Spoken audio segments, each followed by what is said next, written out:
Good evening. Nice that we are meeting together.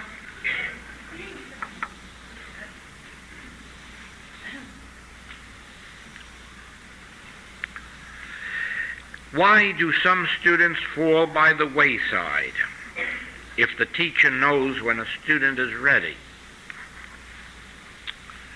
Very few students fall by the wayside after a certain point in their development. And up to that time, even though the teacher knows the student is ready, the student does not always fulfill that readiness. The reason is this. Up to a certain point in spiritual development, we have personal sense. That is, we have a sense of selfhood. I call it Joel, and you call it Bill or Mary or whatever it may be. And this is the reason that any student may fall by the wayside.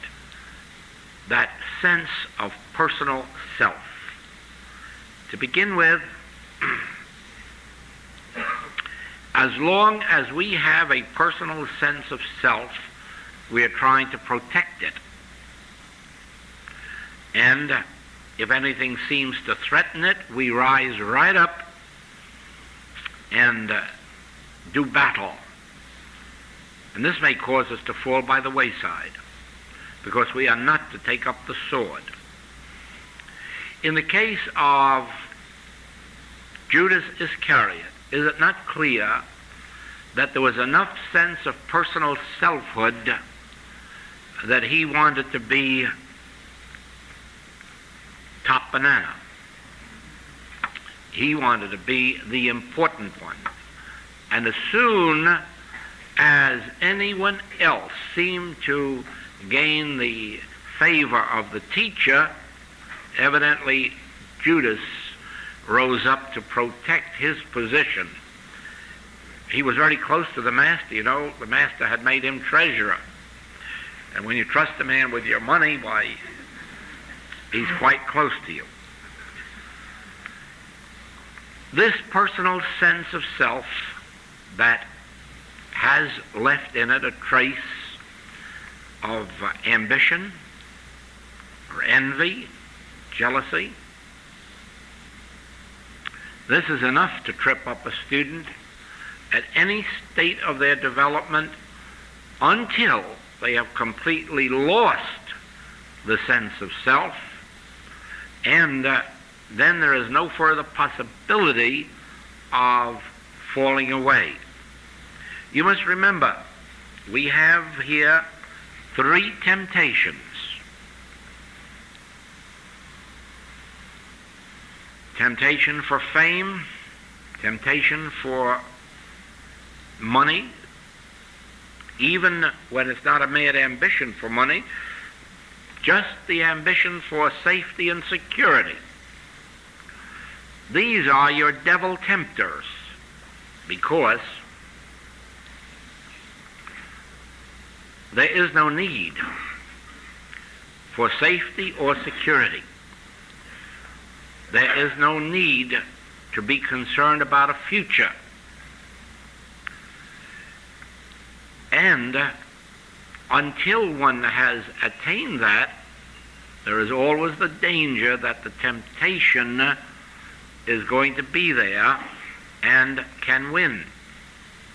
Again, on the spiritual path, if every individual were alone in the world, had no relatives, no family, this temptation would be less, because it isn't necessary to go far on the spiritual path to lose all fear of lack or limitation or the future. But if one has a family to provide for, that is where the devil gets in the temptation. You better take care of them. And then comes the temptation to fall from grace. Not by having an abundance of money, That is no sin. One may have millions without sinning. The sin would be in resorting to some human mode or means of attaining it, and using some human means and thereby losing the spiritual demonstration. Therefore, the answer to the three temptations, or as many other temptations as can come, are all embodied in that term personal sense, or sense of personal selfhood. You see, it is only with the final illumination, the one that has come to so few people in the history of the world, that final revelation when they have experienced God incarnating as individual man, that personal sense is dead, because there is no man now. Fame can mean nothing, fortune can mean nothing, safety can mean nothing. How can God be safe? How can God be secure? How can God have abundance? There is no such thing. But remember that we are not dealing with students who have attained that final revelation of God incarnated as myself. Do you remember the Master saying, "Thou seest me, thou seest the Father that sent me"? Now you know how few there are who can make that statement. You are looking at God. Until that time, there is some measure of personal sense, and one could fall. After that time, there is no personal sense anymore. There is no I or me. There is only God. There is only the light itself.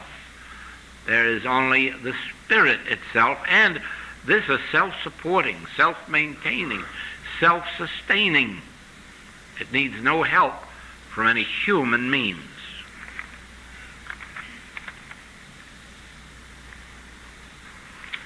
Does not a spiritual teacher sometimes misjudge the readiness of the student? Yes, it could very well be. I'm certain that Jesus misjudged about 12 of his disciples. We can't be much doubt about that. But he took those most nearly ready that he came in contact with.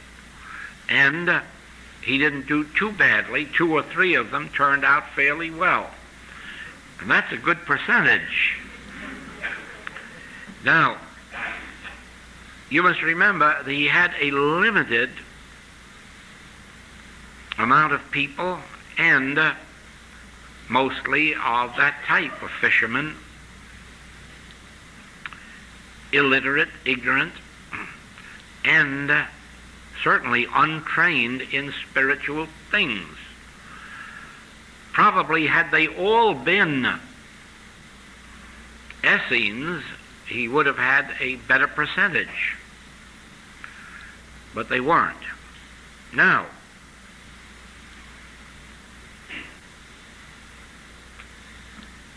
it is difficult, in fact it is impossible, for any teacher to say, you are perfect. You are going to attain the full selflessness. That's an impossibility. The best that a teacher knows is that you are ready. Not necessarily that you're going to fulfill yourself, not necessarily you're going to attain, but you have all of the qualities. You show forth all of the qualities necessary for attainment.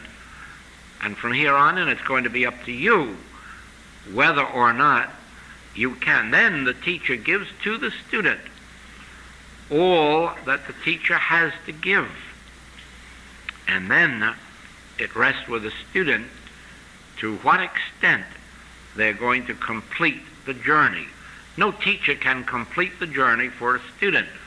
They can only take them lift them, bring them to discernment, and at a certain point, when so instructed within, can confer the initiation. And from then on, the student working with the teacher can go forward. Whether or not they attain the full measure in this lifetime remains to be seen. In the Western world, there is far less opportunity of a student attaining even an initiation than in the Western world, and than in the Eastern world, because in the Western world we are brought up from babyhood with the idea of equality. We are all equal. I'm as good as you are. And therefore, we do not have the right sense of what a spiritual teacher is, or what spiritual consciousness is. And we do not realize that while we may be equal in having a vote, and we might be equal in the opportunity to earn a livelihood, we are far from being equal in spiritual development. And we of the Western world just do not lend ourselves to being a student. We are very eager in the first year to jump up into being at least a master, and then going on from there. Whereas the spiritual life is really one of a continuous dedication to that which is greater than we are.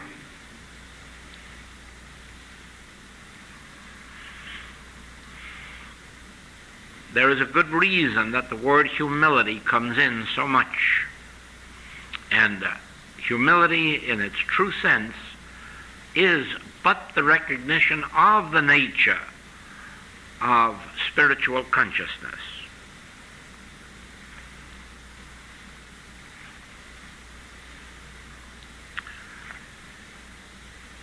What is the responsibility of the student preparing for initiation and the responsibility of the teacher? Actually, I don't believe that a student can consciously prepare for initiation. Initiation is an act of grace. It is bestowed on individuals at a certain time in their unfoldment. And personally, I've never seen it work out that way, that someone had the goal of initiation. Rather, the goal is the attainment of that mind that was in Christ Jesus, or the attainment of spiritual consciousness, without any thought of initiation or effects of initiation. And then at a certain period, grace takes over, and this relationship is established between teacher and student. Now, the responsibility of the student on the path of spiritual realization is, of course, meditation. The entire secret lies in meditation. It is in meditation that we lose the self with a small s and gain the self with a capital S. It is in meditation that we are developing or enriching or unfolding our inner self. It is not while the human mind is busy with a goal, an ambition, an attainment. It is when the human mind loses a goal of life or an ambition or an attainment. Now, the more of a master one becomes, the more of a servant they really are.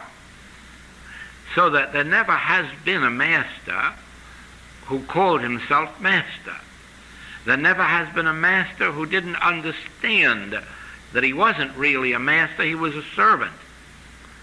He was a servant unto all who come unto me, heavy laden. He's a servant to all who come seeking the light. The master of the master is really that divine consciousness which constitutes the master. And therefore, it isn't the person appearing. That is why the master said, "Do not call me master. Do not call me good. There is but one master. There is but one good." So it is that when a title is given to a person of master or maestro or guru, remember, it is only in a way of identifying that individual's spiritual attainment. It is a sign. I remember when Swami Yogananda was known as Swami, which is a certain state of evolved consciousness. And then he went to India and saw the old master himself, and that master recognized that he had gone beyond any consciousness that could be called Swami, and gave him the title of Paramahamsa. Now, it isn't that a flesh and blood man is Paramahamsa or great master. It is that the consciousness attained is that. And so the individual who has attained a master's consciousness now becomes a servant of everybody. And so you can see what a terrible mess he'd be in if he wanted to set himself aside to be bowed down to. So the preparation for spiritual attainment is to forsake a goal, so that, supposing initiation came to you at this moment, and then you were told never to appear in public again, never let yourself be seen, get yourself a cabin in the woods somewhere and pray. Now just think how you'd feel if you knew you were a master and nobody else could know it, and you couldn't even wear a robe. And yet actually, everyone who has attained the high realization has been given something to do that made it impossible for them to have name, fame, while they were doing it. Later, they may have been given the honor of being a savior. Later, you know that the Master, Christ Jesus, never was known as the Savior, the Messiah, during his own lifetime. He was a simple rabbi walking up and down the streets and villages. And many have even gone through persecution. Others have known what it is to be out in the country, in the mountains, hungry, and sometimes not too well, because of the stress of human conditions.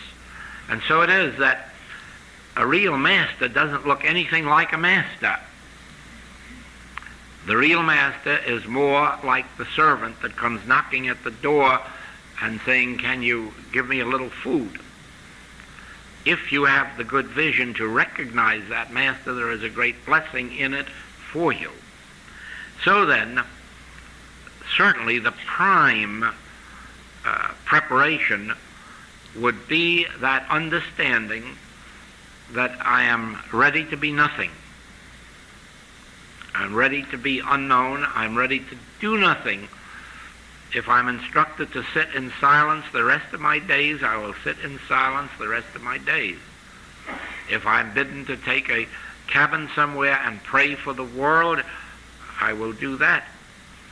And above all things, certainly never let the neighbors know that you're a person of spiritual attainment. That's fatal.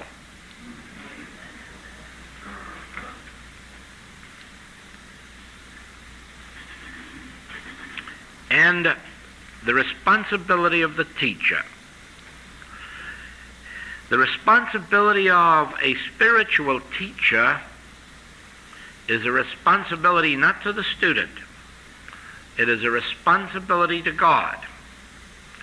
The spiritual teacher must remain unspotted in the world, but not of it, untainted by the ambitions of the world, untainted by the worldly desires. There's no virtue in that. Any spiritual teacher will tell you there's no virtue in being that way, because there is no capacity to be otherwise. There again, you see, in attaining any spiritual height, no one can take credit for it, because no one has done anything to deserve it or earn it.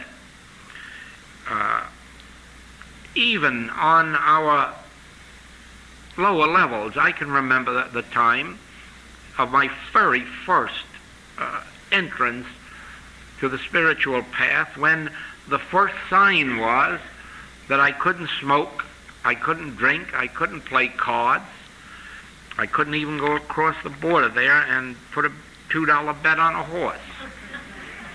All of that disappeared. Well, do you know how foolish it would have been if I had gone around taking credit for it and saying how noble I am, when I had nothing to do with it? Those things were taken from me. There's no credit to me. And so it is, if one does go higher on the spiritual path and attain a humility, attain a complete freedom from any worldly desire or worldly fear. Remember, no one has attained spiritually while they have a fear of death. That is the surest sign that one has not attained, because almost with the first real realization, the fear of death is gone because of the realization of life eternal. I am life eternal. Whether I live it in this state or the next state, or whether I live it on this plane or that plane, is of relative unimportance. And there again, how could one possibly take credit for not fearing death when it isn't something they did or accomplished, but it was something that was done for them, a grace that was given for them? In the same way,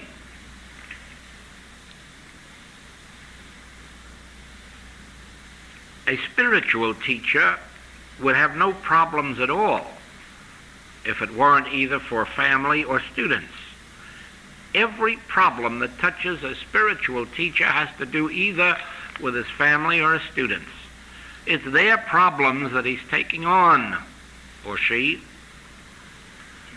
Therefore, there could be no credit to having no problems, because the problems are dissolved by that divine grace that gave illumination.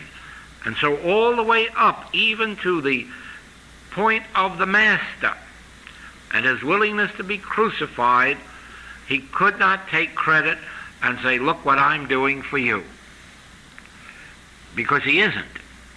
It is something that is being done to him and through him by something far greater than himself, that which is the real master of his being.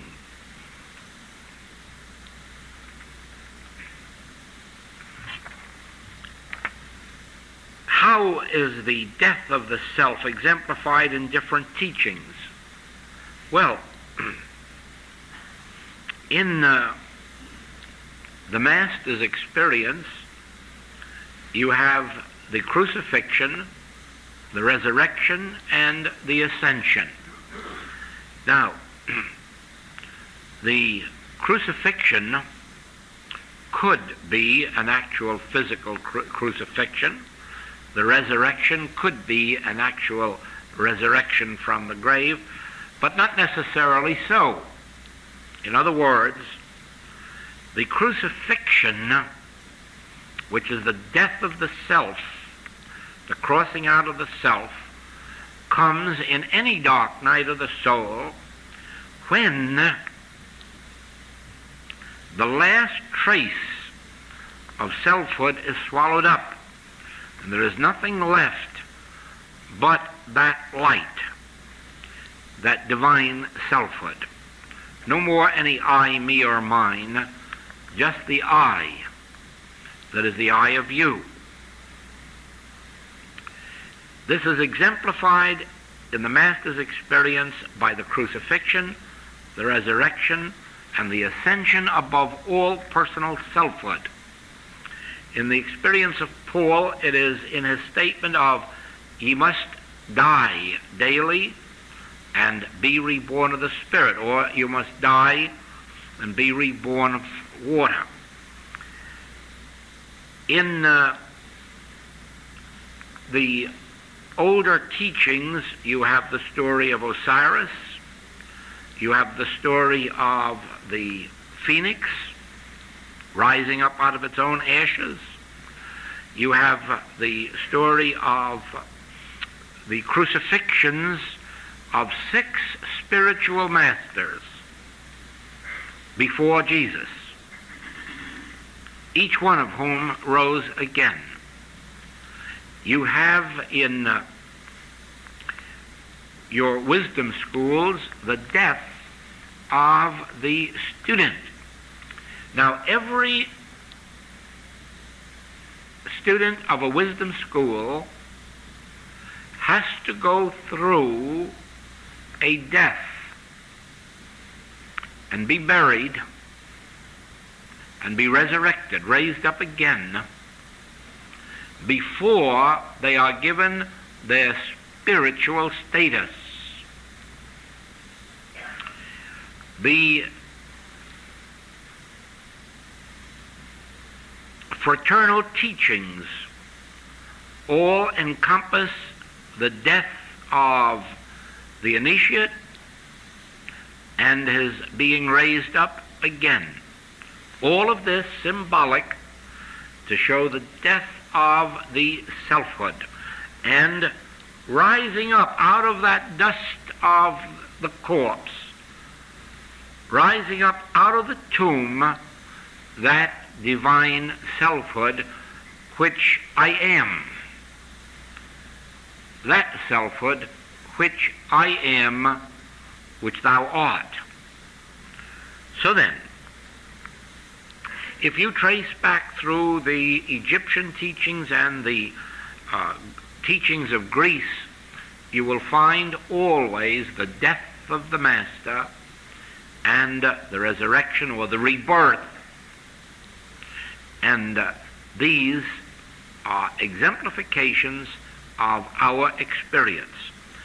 For the day must come, whether it is encompassed during this particular lifetime on earth, or whether it is accomplished at another, the day must come when we die. Not in the sense of that physical death of disease or age or accident, but when we die to self-preservation as the first law of nature. You will know in some degree how rapidly you're dying by the extent to which you hold on to that first law of human nature. Self-preservation is the first law of human nature. Now, if you are at that point where, if you had a revolver in your home and a burglar came in and you would shoot him, you haven't died yet. You are still in humanhood, self-preservation. If you believe that your country, in the event of any difficulty, should throw the bomb before the other country does, you haven't started on your spiritual path, because you are still under the law of self-preservation. And remember what a terrible law that is.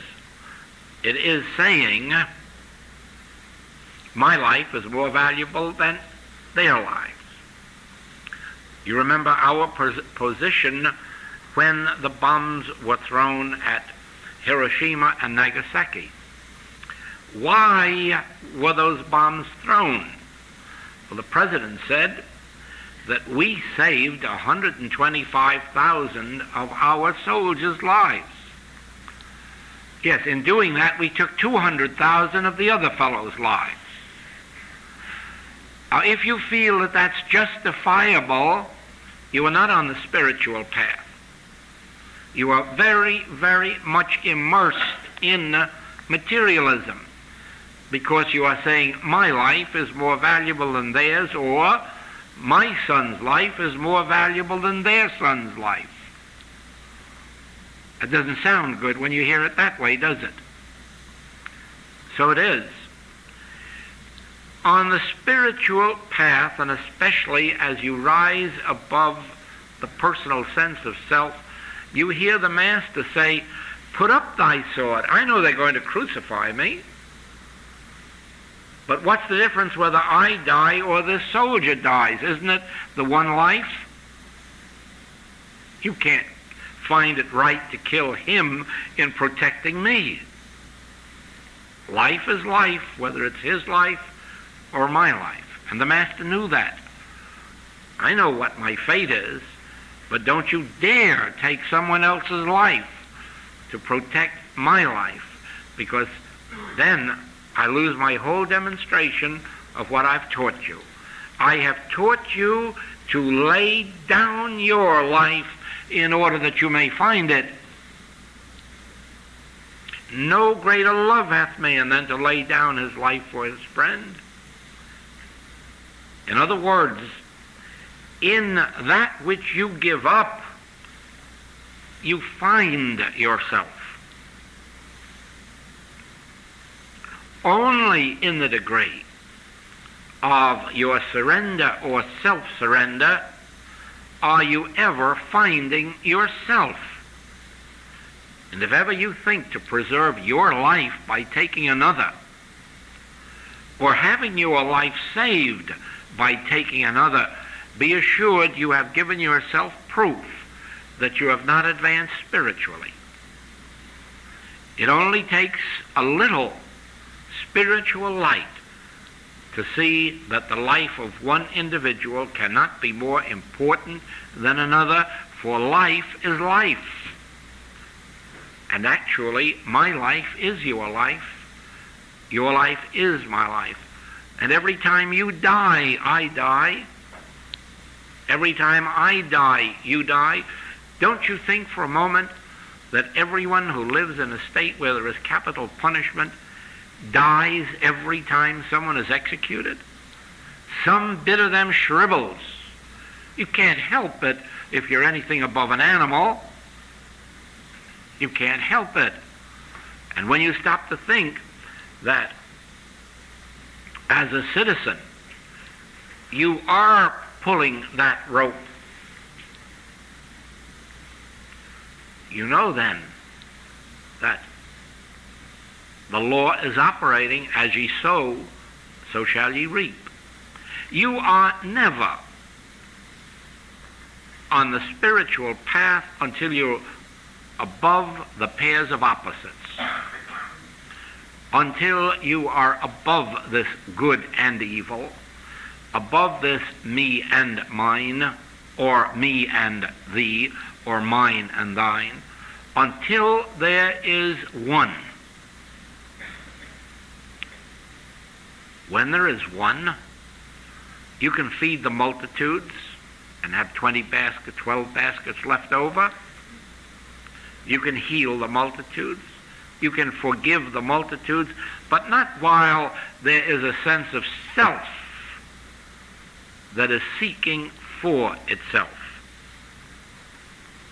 The master had a treasurer. It was necessary to have a treasurer. Why? Because there are expenses in traveling. There are expenses in living.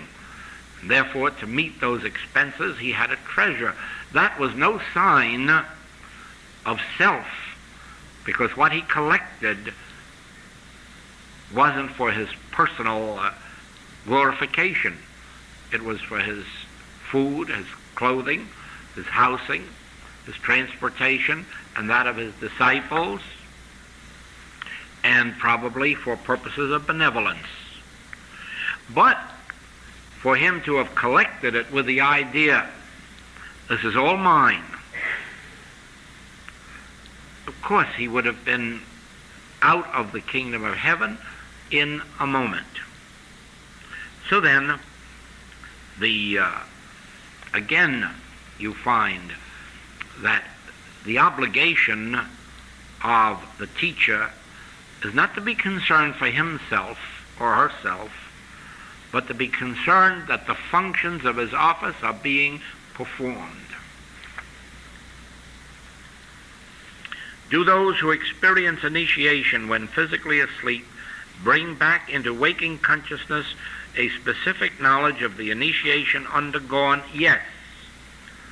Yes, there is no loss of that, because here you have a specific act of grace, and no act of grace could result in loss, certainly not loss of the experience.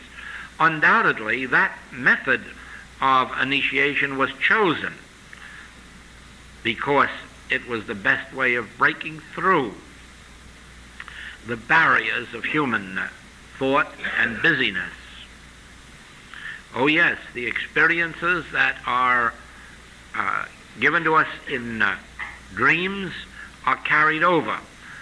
In my experience, these are very few. The one major one you know about, that of the chapter New Horizon, that was definitely given me in a dream, and which was copied down and became that chapter, and probably the most important chapter in our writings.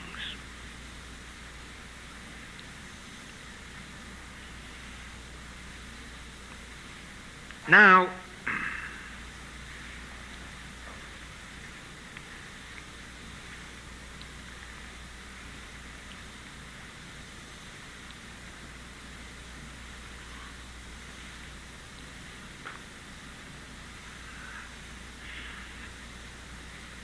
even before the ultimate initiation, there are stages that we go through, and one of the important stages is the one that all of our students are in. Any student of the Infinite Way who has been a student for a year or two must be in this stage of spiritual development, that of consciousness of the presence.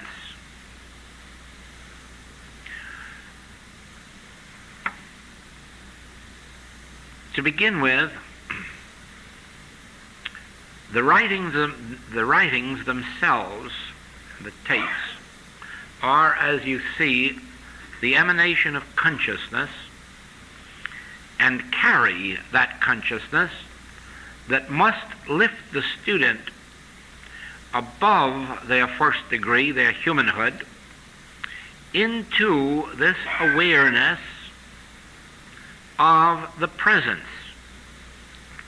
And certainly those who have had our classwork must, either at a first or some later class, have been lifted in the class to an awareness, because that is the main function of this work, The main function of our work is not instruction. The few principles that are necessary to know, you can read in the books and hear on the tapes and memorize if you like. But that is not the function of this work. The function of this work is to bring the experience to the student. That is why we have classes. I cannot teach students anything new at this stage. There have been too many classes, and there just isn't anything new to teach. Therefore, and this has been true for a long time, therefore, the function of the class is not to teach something new. Probably the exception is those who are going through a class for the first time. The function of the class is to lift the students into the awareness of my presence. Lift the student into the actual awareness of my presence, of my kingdom. Now let us take this word my. It is spelt with a capital M. And here is the Master talking. My kingdom is not of this world. Now why are you here? Not to learn a message which is embodied in 20 books and a couple of hundred tapes. You are here to become aware of my kingdom, not to learn that there is a my kingdom. You already know that from the Master's teaching, and it has been repeated to you in every book of the Infinite Way. Therefore, you could not possibly come here to learn that there is a my kingdom. You knew that before you came. You are here to experience my kingdom, so that you will know what my kingdom is, at least in some measure, because it is a continuing experience, a deepening one, an enriching one, and it continues to unfold unto eternity. But at least my kingdom must be glimpsed. You must, in a class, experience a depth of consciousness so that you do know that the goal isn't to increase your income or give you better health. You will have an increased income and you will have better health. These are the added things. But that is not the purpose of being here. The purpose of being here is to actually enter my kingdom, actually experience my kingdom established in you. Now, my kingdom is not of this world. That is why you cannot pray for anything of this world, because my kingdom doesn't recognize this world. My kingdom cannot add to your dollars. My kingdom cannot add to your body. My kingdom is a spiritual kingdom, and as you seek and enter my kingdom, you will find all the other things added unto you. But please let us not concern ourselves with the added things. Let us not seek baubles. Let us seek my kingdom.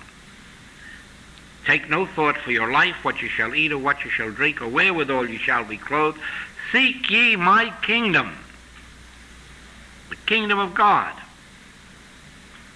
and my rightness. Not human rightness, not just being a better human being, but my rightness, spiritual rightness. You'll find all the things of life are added without your taking any thought. So let us not take any thought for the things of life, but ponder this: my kingdom that is not of this world. What is it? I'm reaching out within me for it, seeking to enter this my kingdom, or seeking that my kingdom be established in you. The realm of the real. Immortality. Immortality. My kingdom is a state of immortality. You come face to face with life eternal, and then can say, neither life nor death can separate me from this kingdom. Wherever I go, I carry it with me.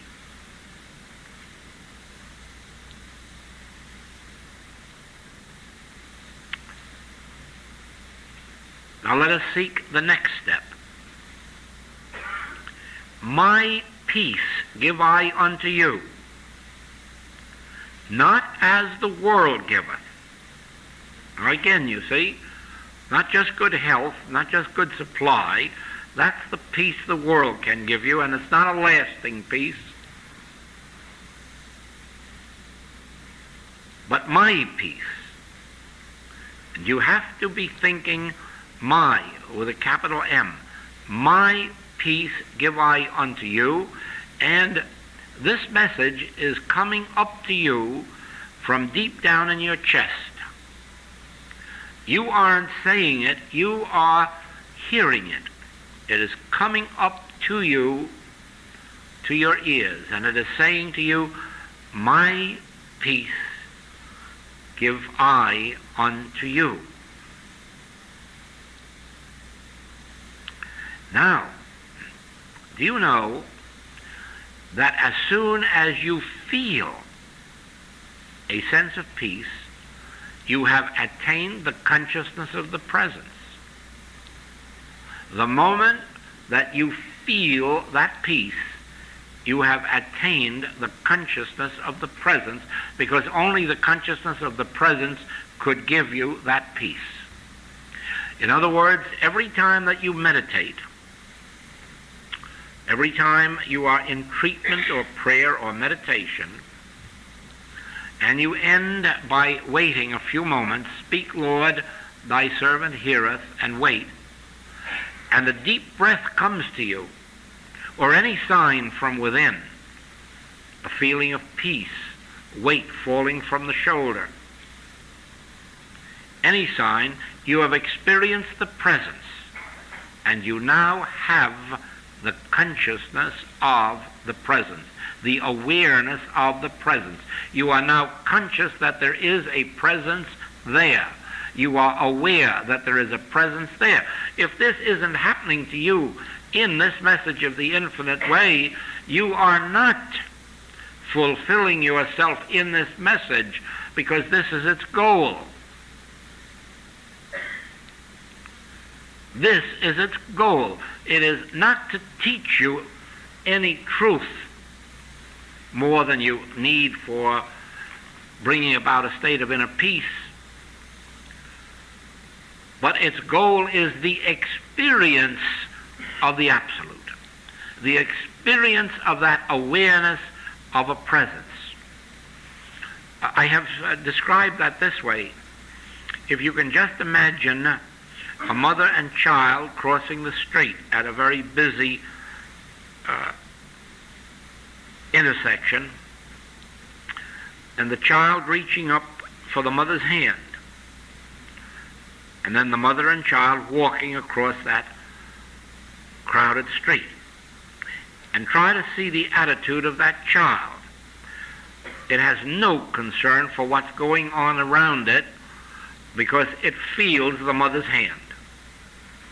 It's got hold of the mother's hand, or the mother's hand has hold of the child's hand, and as long as that's going on, the child is busy talking, looking around, dancing around, unconcerned about all the traffic, because what has it to be concerned about? Can it feel the mother's hand? And that's all it needs. Now, this is exactly our experience. The very moment that we can reach within and feel a sense of peace, this inner comfort, this inner assurance, we have God by the hand, or God's hand has us. And we now have the awareness of that presence of God, like the child has the awareness of the presence of the mother. It only needs that touch of the mother's hand for the child to know it has the mother's presence. And so it is, we only need a touch, a light breath of assurance. Sometimes it comes in words. I will never leave you. Thou art my beloved Son. Fear not, it is I. And sometimes it's nothing more than a breath, an inner relief or release. But something assures us this is the presence of God. And this is the goal, the consciousness of the presence of God, the conscious awareness of the presence of God. Then we can sing the whole Bible from cover to cover. Thou art ever with me. I will never leave thee. Before Abraham was, I am with thee. I will be with thee unto the end of the world. I am thy bread and thy meat and thy wine and thy water. I am thy resurrection. I will restore unto you the lost years of the locust. Fear not, it is I. Well, now you're living, moving, and having your being in a constant consciousness of God's presence. Now, there is really no other life worth living. To have to go through these 24 hours a day unaware of a divine presence, it must be hell. It must be horrible. Not to have the assurance that we are not alone in the world, bucking 4 billion or 3 billion other people. Not to be able to feel that regardless of whether stocks go up or down, or whether we have war or peace, that our good can be taken from us. To feel that we are at the mercy of every ambitious man who wants more power, more territory, more money, more fame. But all of this disappears. The whole fear of human existence disappears, and nothing else can make it disappear. There's no teaching can make it disappear. No Bible that has ever been written can make it disappear. No spiritual book or metaphysical book can ever make it disappear. The fear of the world. One thing alone removes the fear of the world. My presence. My peace. When you have my presence, you're living in heaven even while you're on earth. When you have my peace, you have something that transcends wealth in the bank or health of the body. Because even when these are lost, my peace, my presence restores these. Therefore, know this. You are not living at all. You're only existing until you have felt my presence, until you can reach within yourself and know that I am there, until you can reach within your own consciousness and know that I am ever with you, and I will never leave thee nor forsake thee. I will be with thee unto the end of the world. I will be your food, your housing, your shelter. I will be a fortress if you need one. I will be your high tower if you need one. But only know me. Become aware of me in you. Become aware of my presence in you. Live always in the certainty of my presence in you, and you will understand what I have taught, and this will be given to you at quite great length in the latest Los Angeles class. Prayer. You see what prayer is? Really, prayer in its highest sense. Prayer has nothing to do with words or thoughts. Prayer is an attitude. The moment you can be without words and thoughts and just feel.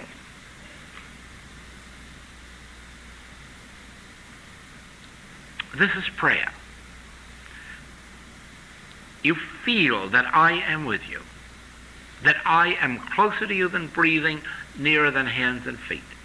You feel that I am come, that you might have life and you might have it more abundantly. You don't have to say it.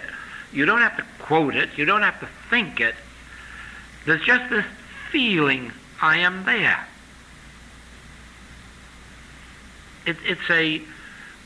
It's not an exhilaration, because that would come into the realm of emotion.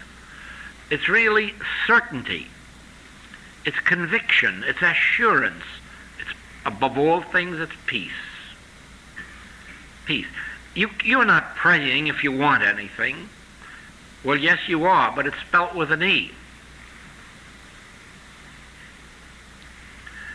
But really, you're not in prayer when you're wanting anything. You are in prayer when you are abiding in the Word. When you are abiding in me and letting me abide in you, you are in prayer. When you are resting in the Word, you are in prayer. If your mind is rushing around looking for truths, you're not in prayer, you're in a mental treatment. And that has its place too on the human level. But we are not on the human level at this moment, and the infinite way doesn't function on the human level. It functions only from the mystical realm of rest in me, and let me abide in you. The infinite way is not a way of changing disease into health. It is a way of becoming conscious of my kingdom, of my presence, of my peace, and then letting these other things be added unto you. Being a beholder as your outer life is transformed. You don't transform it with treatments or prayers. You only transform yourself into that state of awareness. Know ye not that ye are the temple of God? Well, then be a temple of God. And let God fill that temple. Let my presence go before you to make the crooked places straight. Let my presence walk beside you. And you see,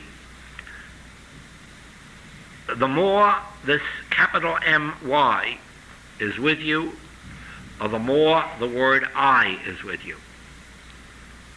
This I within me is God. This is the very presence of God. I am that I am. I am He. I, in the midst of me, is mighty. I need only realize I am, and then rest. That is a recognition of the presence. That is a conscious awareness of the presence. That is really the glory of the Father being made manifest as the glory of the Son. It isn't that I of myself am anything. It is only because I in the midst of me. It is only because my kingdom is established in me. It is only because my presence goeth before me and is with me. It is only because my peace is upon me. And as we dwell in that, We are in this mystical stage, the book of John, in which the presence dwells in us. It is the stage taught, not taught, no, he never taught it, he revealed it. Paul, I can do all things through Christ. I live, yet not I. Christ liveth my life. Can you see yourself back a little bit and feeling this Christ living your life, and all the responsibility is gone from your shoulder. All the responsibility is gone from you. All you're called on to do is be pure. Don't go searching around to get something. Be pure. Let the Spirit fulfill itself within you. Then you are in the message of the infinite way. You are living by the message of the infinite way, but really it's the infinite way of life that is really now living you. Thank you.